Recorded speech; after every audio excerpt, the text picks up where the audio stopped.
আমাদের অনেক জায়গায় হয়তো অভিজ্ঞতার অভাবের কারণে আমরা রাজনৈতিক দলগুলোকে অনেক জায়গায় প্রয়োজনের থেকে বেশি বিশ্বাস করেছি। এবং সেটার ফলাফলটা আমাদের সামনে আছে। জনাব তারেক রহমান বর্তমান প্রধানমন্ত্রী, তিনি নিজে বলেছিলেন যে আপনারা গণভোটে হ্যাঁ ভোট দেন, কিন্তু তিনি গণভোটের রায়টা বাস্তবায়ন করছেন না। তো এই প্রতারণার রাজনীতি বা রাজনৈতিক দলগুলোর মধ্য দিয়ে আমাদের একটা মোটামুটি শিক্ষা হয়েছে। তো জুলাই গণ অভ্যুত্থানের সময় মানবতা বিরোধী অপরাধে তাই মৃত্যুদণ্ডপ্রাপ্ত সাবেক প্রধানমন্ত্রী শেখ হাসিনা তিনি তো ঘোষণা দিয়েছেন যে তিনি ফিরে আসবেন ডিসেম্বরে। এই বিষয়টা আপনি কিভাবে দেখছেন? তিনি ফিরে আসবেন আমার মনে হয়। আমরা কিছু ইনফরমেশন ইতিমধ্যে পেয়েছি এবং বিভিন্ন নিউজ এবং আন্তর্জাতিক সম্পর্ক বিশ্লেষকদের বিভিন্ন আলাপ আলোচনা থেকে যেটা আমরা বুঝতে পেরেছি এবং কিছু ইনফরমেশনের ভিত্তিতে আমরা যেটা বুঝতে পারছি যে শেখ হাসিনাকে মূলত ভারতীয় আর রাখতে চাচ্ছে না। শেখ হাসিনাকে ভারত বের করে দিতে চাচ্ছে এবং ভারতের পক্ষ থেকে খুব রিসেন্টলি জানানো হয়েছে বাংলাদেশ সরকারকে তাকে সেখান থেকে কোনো রাজনৈতিক কার্যক্রম পরিচালনা করতে দেওয়া হবে না এবং তাকে এক ধরনের সার্ভেলেন্সের মধ্যে ভারত রাখবে। তো হয়তো শেখ হাসিনাকে এই ধরনের কথা বলা হয়েছে যে তাকে ডিসেম্বরে ভারত থেকে বের করে দিবে, কারণ ভারতের কিন্তু শেখ হাসিনাকে রাখার ক্ষেত্রে এখন কোনো কিন্তু আপনার ধরনের এই ধারণাটার উৎস যদি রাজনৈতিক। একটু বলেন, এটা খুবই ইন্টারেস্টিং যে আপনি বলছেন যে ভারত রাখতে চাচ্ছে না। এইটার মানে এই তথ্যের উৎস কি? মানে আপনি এই তথ্যটা কোথা থেকে পাচ্ছেন? এটা কি আপনার ধারণা নাকি আপনি সুনির্দিষ্টভাবে শুনেছেন, দেখেছেন? আমাদের অনেক কূটনৈতিক বন্ধুদের থেকেই আমরা এই ধরনের বিভিন্ন কথা শুনতে পেয়েছি। এবং দেখেন ভারতের কিন্তু কূটনৈতিক দিক থেকে যদি আপনি দেখেন, ভারতের শেখ হাসিনাকে রাখার লন্ডনে জনাব তারেক রহমানকে রাখা হয়েছিল কারণ তার একটা সম্ভাবনা আছে, তার একটা সম্ভাবনা ছিল এবং তিনি বাংলাদেশের প্রধানমন্ত্রী হয়েছেন আলটিমেটলি। তো শেখ হাসিনাকে রাখার ক্ষেত্রে তো কোনো পলিটিক্যাল ইনসেন্টিভ নাই এবং শেখ হাসিনাকে রাখার ফলে কিন্তু বাংলাদেশের বর্তমান সরকারের সাথেও ভারত একটা সুন্দর ডিপ্লোম্যাটিক রিলেশনের ডেভেলপ করার সে করতে পারছে না। অন্তর্বর্তী সরকারের সাথেও সে পারে নাই, বাট তার তো বাংলাদেশের সাথে ইকোনমি থেকে শুরু করে ভূ রাজনৈতিক বিভিন্ন ধরনের ইন্টারেস্ট কিন্তু তার আছে। এবং সেই জায়গা থেকে এই একটা অস্বাভাবিক সম্পর্ক তার জন্য তেমন একটা সুখকর না। এবং শেখ হাসিনা একজন ফাঁসির আসামি, এটার জন্য তাকে ইন্টারনালি আমরা দেখেছি যে কংগ্রেস, আম আদমি পার্টি সহ অনেকগুলো পার্টি কিন্তু এবং বিশেষ করে তৃণমূল কংগ্রেস, তারা কিন্তু বিজেপির অনেক সমালোচনা করেছে। তো দেশে অভ্যন্তরীণ ভাবেও সে কিন্তু এক ধরনের চাপের মুখে আছে। ফলে ইনসেনটিভ ছাড়া এই ধরনের একজন ফাঁসির আসামিকে রাখাটা তার জন্য কোনোভাবেই সুবিধাজনক হচ্ছে না। আবার তাকে সরাসরি বেরও করে দেওয়ার ক্ষেত্রে এক ধরনের ইয়ে আছে, কারণ তখন হয়তো ভারতের অন্যান্য বন্ধুরা হয়তো এক ধরনের নিরাপত্তার অনিশ্চয়তায় ভুগবে। তো বাট এই ধরনের কিছু ইনফরমেশন আমরা পাচ্ছি যে তাকে ইতিমধ্যে কোনো দ্বিতীয় স্পেস দেখা অথবা তাকে বাংলাদেশে ফিরিয়ে দেওয়া নিয়ে এক ধরনের আলোচনা, এবং ভারতও খুব রিসেন্টলি এই ধরনের একটা মেসেজ বাংলাদেশ সরকারকে দিয়েছে যে তাকে রাজনৈতিক কার্যক্রম করতে দেওয়া হবে না। তো হয়তো সেই শঙ্কার জায়গা থেকেই শেখ হাসিনা এই ঘোষণাটা দিয়েছেন। এবং আরো একটা বিষয় প্রভাবক হিসেবে কাজ করেছে বলে আমাদের মনে হয়, রয়টার্সের এই সাক্ষাৎকারের আগে কিন্তু শেখ হাসিনা ইন পার্সন কোনো ধরনের সাক্ষাৎকার দেয় নাই। এর আগে আমরা অনেক ধরনের ভয়েস রেকর্ড বা এরকম অনেক কিছু এসছে, বাট ইন পার্সন কোনো সাক্ষাৎকার কিন্তু দেওয়া হয়নি। বাট আপনি যদি টাইমিংটা রয়টার্সের দেখেন, সাক্ষাৎকারটাও তিনি মানে টেলিফোনে দিয়েছেন আর কি, সরাসরি টেলিফোনে তিনি কথা টেলিফোনে বলেছেন নাকি? এটাই টেলিফোনে একটা তিনি ব্যবধান কথা অন্য বলেছেন, সাক্ষাৎকার আছে।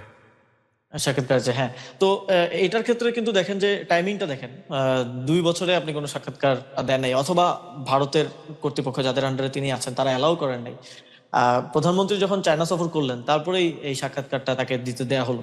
তার মানে এখানেও একটা পলিটিক্যাল বা একটা কূটনৈতিক চাপ সরকারের উপর তৈরি করার বা একটা মেসেজ হয়তো ভারত সরকার বাংলাদেশ সরকারকে দিতে চাচ্ছে যে চায়না যাওয়াটা ভারত সরকার খুব ভালোভাবে নেয় নাই। তো এইখানে অনেক ধরনের বিষয়ই থাকতে পারে। বাট শেখ হাসিনা বাংলাদেশে ফিরে আসবে এইটা আমি বিশ্বাস করি না, এটার কোনো সম্ভাবনা আমি দেখি না। যদি ফিরে আসলেই হতো তাহলে তিনি পালিয়ে যেতেন না। তিনি অনেক কথা বলেন যে আমার গোপালগঞ্জে যাওয়ার কথা ছিল। এখানে একটা দেশের প্রাইম মিনিস্টার তিনি হেলিকপ্টারে উঠতেছেন কিন্তু তিনি জানেন না তিনি কোথায় যাবেন, এটা খুবই হাস্যকর একটা বক্তব্য। তো এটা ওনারা ড্যামেজ কন্ট্রোল করার এক ধরনের চেষ্টা করে থাকেন। বাট আমার মনে হয় যে যদি শেখ হাসিনাকে ভারত আলটিমেটলি তাকে রাখার বিষয়ে ইতিবাচক নাই হয়, তাহলে হয়তো আওয়ামী লীগ অন্য কোনো দেশে তার রেফিউজের জন্য চেষ্টা করতে পারে। কিন্তু বাংলাদেশে কখনো ফিরবে বলে, স্বেচ্ছায় ফিরবে বলে আমার মনে হয় না। যদি ডিপোর্ট করা হয়, যদি বন্দি বিনিময় চুক্তি অনুযায়ী ভারত সরকার বাংলাদেশ সরকারকে বুঝিয়ে দেয়, সেটা ভিন্ন হিসাব। আহ, আমাদের তো আসলে অনেক কিছুই আইডিয়াল সিচুয়েশনে যাওয়া থেকে অনেক দূরে আছে। এখন আমরা একটা উন্নয়নশীল রাষ্ট্র এবং আমাদের রাষ্ট্রীয় কাঠামো, রাষ্ট্রীয় প্রতিষ্ঠানগুলো শক্তিশালী না। ফলে গ্লোবাল স্ট্যান্ডার্ড কোনো ক্ষেত্রেই আপনি কোনো একটা স্পেসিফিক কোনো একটা নির্দিষ্ট ক্ষেত্রে আমাদের আরএনজি সেক্টর অনেক ডেভেলপ, অনেক কমপ্লায়েন্স আমরা সেখানে মেনটেন করি, কিন্তু তারপরেও কিন্তু গ্লোবাল স্ট্যান্ডার্ডটা আমরা 100% মেনটেন করতে পারি না। ফলে এই কাঠামোগত কারণে কোনো ক্ষেত্রেই গ্লোবাল স্ট্যান্ডার্ড মেনটেন করা পসিবল না। বাট আমি আইসিটি ট্রাইব্যুনালের কার্যক্রম যতটা আমি ফলো করেছি, আমি দেখেছি যে কোনো ধরনের বিচার প্রক্রিয়ার ক্ষেত্রে ফ্ল রাখা হয় নাই। এটা স্পেসিফিক কোন কোন জায়গায় মনে হয়েছে যে হয়তো আন্তর্জাতিক মানদণ্ড মেনটেন করা হচ্ছে না, সেগুলো ফিক্স আমি আশা করবো যে আইসিটি ট্রাইব্যুনাল এখন যারা দায়িত্বে আছেন তারা করবেন। বাট বাংলাদেশে কোনো বিচার প্রক্রিয়াতে এতটা মানদণ্ড রক্ষা করা হয়েছে বলে আমার মনে হয় না। এর আগে আন্তর্জাতিক অপরাধ ট্রাইব্যুনালের মাধ্যমে বাংলাদেশের যুদ্ধাপরাধীদের বিচার করা হয়েছিল, সেটা নিয়ে অনেক ধরনের সমালোচনা আছে, অনেক ধরনের লিগেল ফ্ল নিয়ে অনেক একাডেমিক বিশ্লেষণ হয়েছে, অনেক পলিটিক্যাল বিশ্লেষণ হয়েছে, সিভিল সোসাইটির অনেকের অনেক বক্তব্য আমরা সেই সময় থেকে এখন পর্যন্ত আমরা শুনি, অনেকে সেটাকে জুডিশিয়াল কিলিং বলে থাকেন। বাট এবারের যে বিচার সেটা নিয়ে কিন্তু কোনো লিগেল সেরকম বিতর্ক আমার চোখে পড়ে নেই। ফলে আমি মনে করি যে আমাদের কিন্তু আওয়ামী পারফেকশনের লীগ থেকে তো তো অবশ্যই ইতিমধ্যে এই আদালতের প্রতি তাদের অনাস্থার কথা জানিয়েছে পরিষ্কারভাবে, এবং তারা তো বলছে যে এই আদালতে যেভাবে বিচার প্রক্রিয়া হচ্ছে সেটা তাদের হিসেবে মানে যুক্তিযৌক্তিকভাবে হচ্ছে না। সরি, আরেকবার একটু যদি বলেন। আমি বলছি যে আওয়ামী লীগের তরফ থেকে, আওয়ামী লীগ নেতাদের তরফ থেকে তো বলা হয়েছে যে তাদের এই বিচার প্রক্রিয়ার প্রতি আস্থা নেই এবং এই আদালতের প্রতি তাদের আস্থা নেই। না, যার যার বিচার করা হবে তার তো আস্থা থাকবে না, আর আস্থা থাকলে তো তারা দেশ থেকে পালিয়ে যেত না। এবং যে অপরাধী সে তো কখনো বলবে না যে আমি অপরাধী। বাট এই জিনিসগুলো তো মানে ওয়েল প্রুভড, এটা এমন না যে শুধু আদালতের চোখে প্রমাণিত। আমরা শেখ হাসিনার অনেকগুলো নির্দেশনার কল, ভেরিফাইড কল রেকর্ড, যেটা ফরেন্সিকের মাধ্যমে ভেরিফাইড হয়েছে, অনেকগুলো নির্দেশনা মানুষকে খুন করার এবং ইভেন আন্দোলনের নেতৃবৃন্দ হিসেবে আমাদেরকে খুন করার নির্দেশনা তিনি দিয়েছেন, গায়েব করে ফেলার নির্দেশনা তিনি দিয়েছেন। তো এই জিনিসগুলো তো যথেষ্ট প্রমাণিত, প্রমাণের মধ্য দিয়ে হয়েছে। এবং আমাদেরও সমালোচনা আছে যে যেই স্কেলে বিচারটা হওয়া প্রয়োজন ছিল সেই স্কেলে কিন্তু বিচারটা করতে পারছে না আন্তর্জাতিক অপরাধ ট্রাইব্যুনাল। এবং তারা বলছে যে তাদের ক্যাপাসিটির, তাদের সক্ষমতার